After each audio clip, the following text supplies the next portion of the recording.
Let's have a quick discussion about, I don't think it's going to be quick, honestly, Episode 8 of Danmachi Season 3. What a fantastic episode. I do have my criticisms, I'll be honest. I do definitely have my criticisms.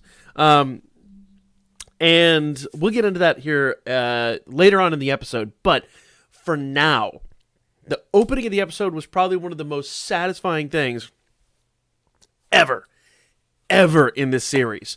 Of course, when we last left off, Dick's basically escaped. Like, he bolted. He's gone. And we got him just like, stumbling through the dungeon, grumbling, oh, I'm going to kill him. And that's when,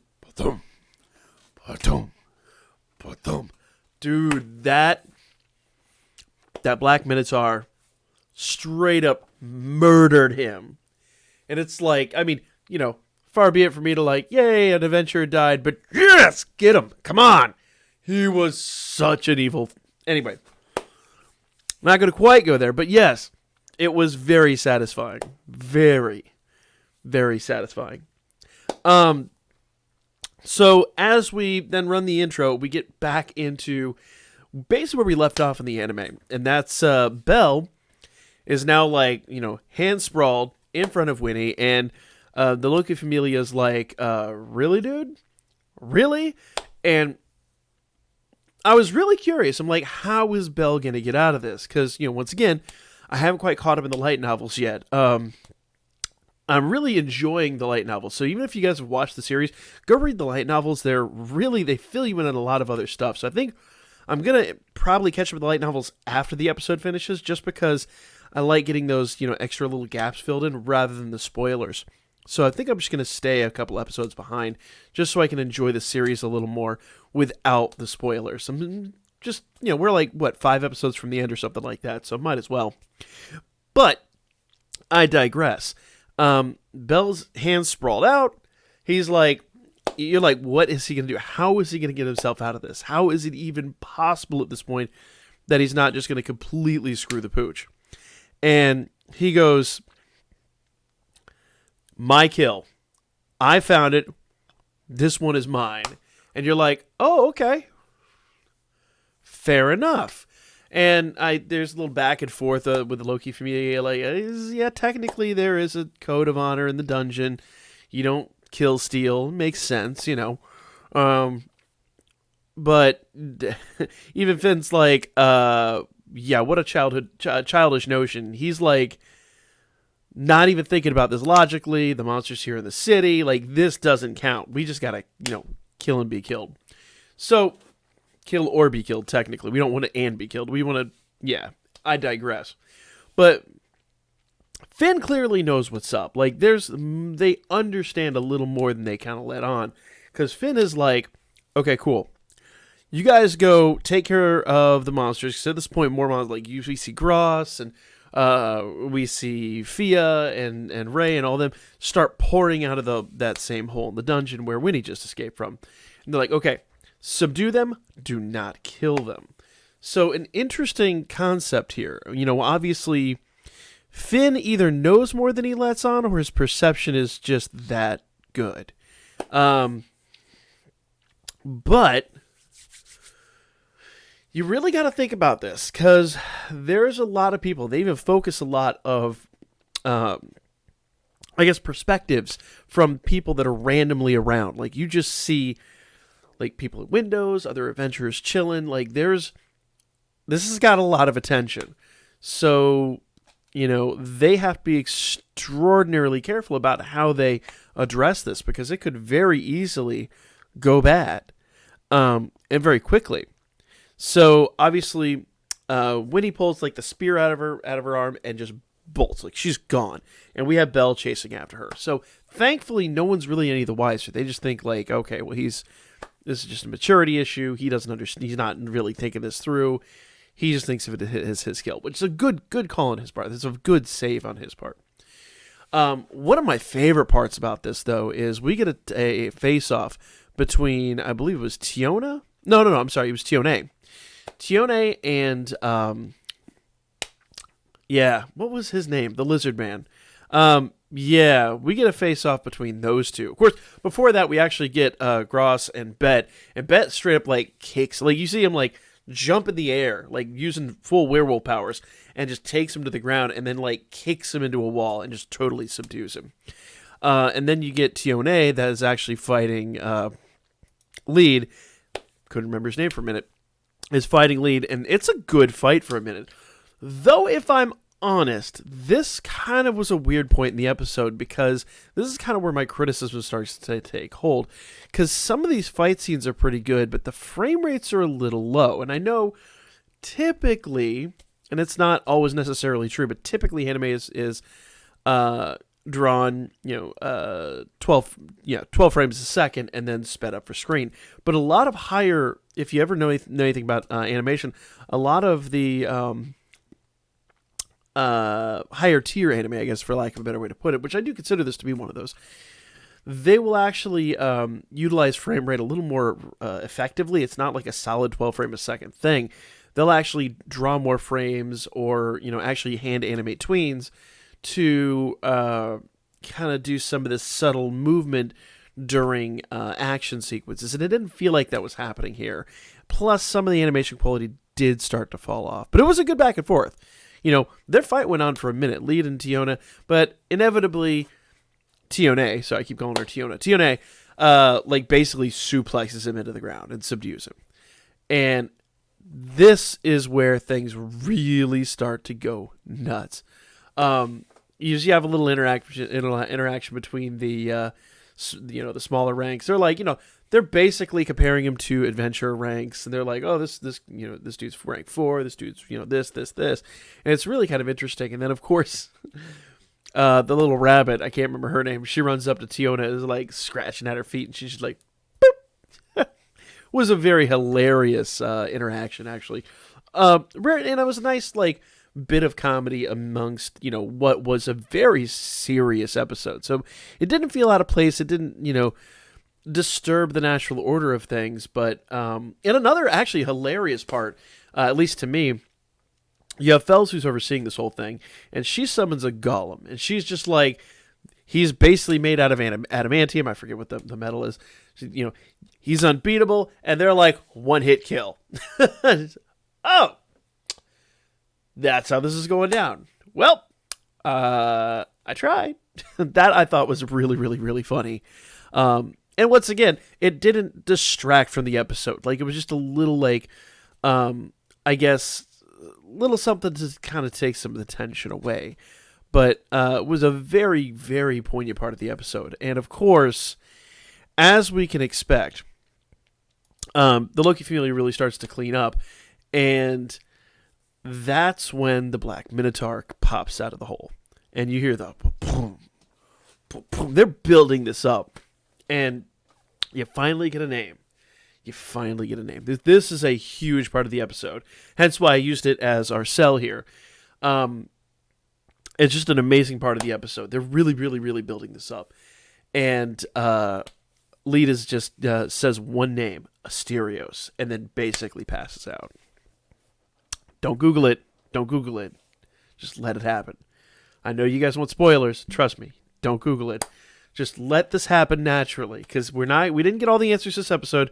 I suspect we're going to get the answers here very, very soon. So, as he's walking out, you see the Loki Familia. Well, Tiona, and Bet pretty much surround him, and they're going at it. They're just shot for shot. The three of them are basically fighting to keep up, and he's just enjoying himself. He's just having a grand time. In fact, I believe it's here after a few moments, Welf even says he's got a smile on his face, he's enjoying this. And one of the best parts about this whole thing, and once again, we've been speculating since episode 1. It's Otaro and Freya. And Otaro and Freya's just so you say you recognize old boy? And he's like, can't be. He looks familiar, but there's just no way that you couldn't be. And that's all they give you. That's it. So more is coming. That's all I'm going to say. No spoilers in the comments section. I know a lot of you have read the light novels. I know a lot of you know the answers. Just let it happen naturally, guys. So, I'm not going to say it. I think we all know at this point, but we're not going to say it. So, there's this huge interaction. And he's like, all right, cool. We're done here. Pulls, like, as he's fighting, and the best part about this is he's got, like, a big axe. And he's just, like, basically shot for shot with them with this, like, giant axe thing. And when he's just like, all right, we're going to end it here. And they call it a magic sword, but it looked more like an axe to me. But it's like a giant cleaver. The one that he hit Bet in the stomach with, and that he's been using actually as a block, pulls that thing out, and it's a magic weapon. And it starts to fire up. And you've got Finn, and he looks over at Riveri, and he's like, are you going to... And she's just already mid-spell. So, decimates everything. Just blows everything apart. And thankfully it seems like whatever spell that Riv got out, Alpha she calls herself, the spell that she got off, basically it seems like, because you see the Hestia Familia, you see the Loki Familia members and all that were basically there at ground zero. They're just unscathed. Like, the buildings are crushed, but I'm going to guess that there's like no loss of life. So it's just the way it seems to have played out. But the Loki Familia is stunned. They're paralyzed. They can't do anything. And half the Hestia Familia is knocked unconscious because of an earlier howl that he let out that had basically a sleep spell on it. So, yeah, those of you that play the game, yep, ailments. And that's when Finn is like, okay, cool. We can't afford this anymore. We've got to... we've just got to take this one down. If we got to kill it, we got to kill it. And they send Eyes in. And, man, this is where it starts to, unfortunately, I get a little critical of it because it does feel, the animation does feel a little jarring. It does feel like it's just the, 12 frames a second that's just replicated into the 24, and it feels a little static. It should have felt more fluid. I would love if they would kind of fix that for the inevitable Blu-ray release, but I digress. The fight here is unbelievable. And, of course, Eyes hits the ground running, and she just, like, starts with basically, like, her spells. And that's when you see, like, this gust of wind, and then Asterios' arm just on the ground. And you're like, oh, okay, this is happening. But what's really interesting about this, now we know Eyes is an absolute beast. She's a complete unit. This basically, all it did was handicap him. Okay? And now they're basically fighting almost on par, it seems. Like, and she is, just going at him, and he's blocking, and he's doing all this, and he actually flips her with his horns a couple of times. Like, he's doesn't seem to be struggling, but he's definitely holding his own against Eyes, which is just absolutely awesome. But a few seconds later, you have Gareth, who just comes down, and you get this shot of Eyes, and her hand is actually trembling. So even though it seems like they're fighting on par, he's still stronger than her. Just amazing. Absolutely. Just like adrenaline pumping. Just awesome. Finn comes down. Gareth is there, and they're like, cool. Pincer attack. Go. And that's when we get a bunch of smoke grenades go off. And now that's obviously clearly a magical weapon too, because like it's swirling, it's surrounding us, and you get Lune from up top, who's just like I said. I love this episode. It was such a great episode. I'm sorry, my review is going to be just as long as the episode was because it was so exhilarating and so exciting and so fun. And when the smoke clears, Asterios is gone, and this is where This is where it starts to get really serious. So we've got Belle chasing Winnie through town. And basically all the adventurers are attacking her, and he's like firebolting them away. Like he's like blowing up stuff around him, blowing up the ground, knocking people over, doing everything he can basically to protect his catch, shall we call it. Obviously not making any friends in the in the Familias and in the guild, but we as the audience, we kind of know a little more of what's going on. It's going to be really interesting to see the aftermath on this one. It really is going to be interesting to see the aftermath. Because in the eyes of the rest of the basically onlookers, more or less the world, the other Familias, Bell is being very childish here. He's obviously chasing a monster that is much too high rank for him. And he's being extremely selfish. So this is going to end poorly, one way or the other. But thankfully, he's at least protected his true intentions. And Winnie is eventually corralled into what looks like, I'm going to guess, it looks like the Ganesha Familia's Monsterphilia arena. And a bunch of mages just unleash this big, almost looks like a lightning attack, but it's probably more of like a protective attack. It seems, or like a barrier or something like that. And it seems like the intent here is either to contain or maybe even to tame her. And, obviously Belle's running up, and they build this moment of tension, and that's when it goes entirely all wrong. I don't remember his name. The big dude who got half of his face like just completely slashed off by Gross last episode throws a spear and impales Winnie through the chest. In fact, straight through her magic stone that's more or less her heart. And I won't lie, maybe a few tissues were necessary during the... I had to pause for a moment because I was like, there's no way they're going to let Winnie die. There's just no way this will happen. And yes, we know, we got all the lore in the dungeon. She would probably get reincarnated at some point.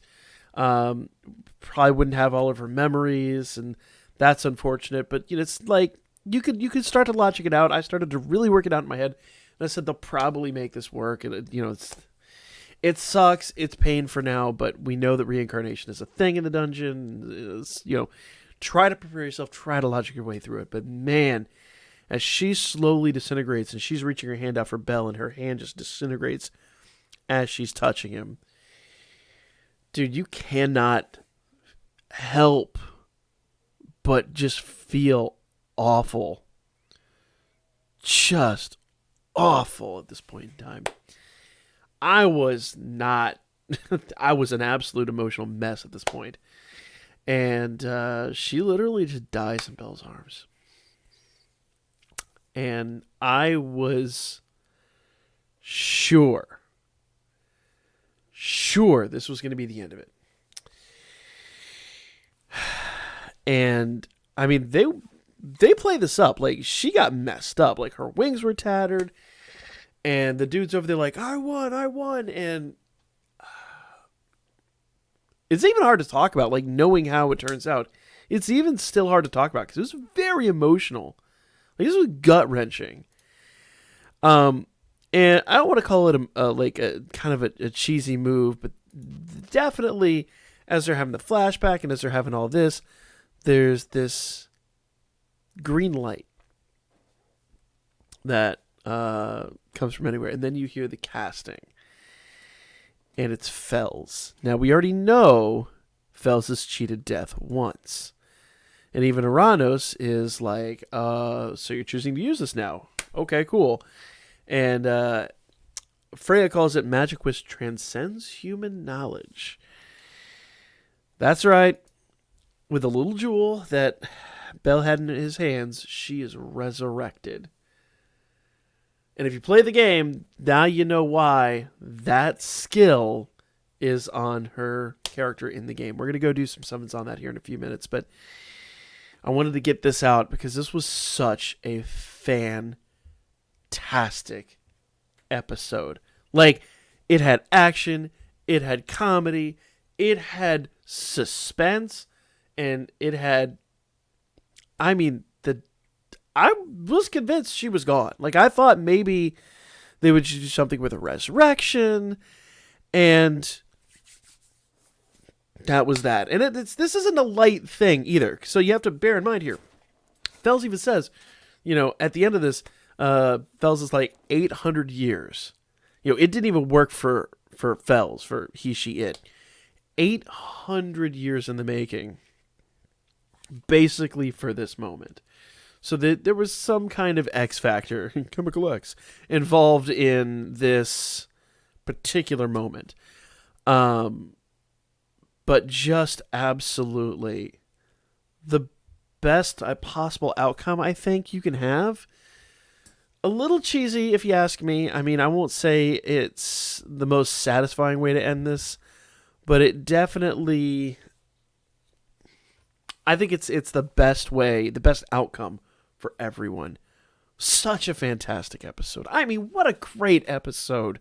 Guys, I know that, like, we've hit the 20-minute mark in this video, and I know this video is even longer than technically the episode was at this point, but wasn't it a great episode? I mean, probably one of the best episodes of the franchise. That's saying a lot, but I think this episode would probably be in my top 10 of the entire franchise, just because of how much we get. And yes, I was critical of the animation style. I would like them to fix a few things for the Blu-ray release. But this episode alone makes this season. Blows season 2 out of the water. Season 2 was nothing in comparison.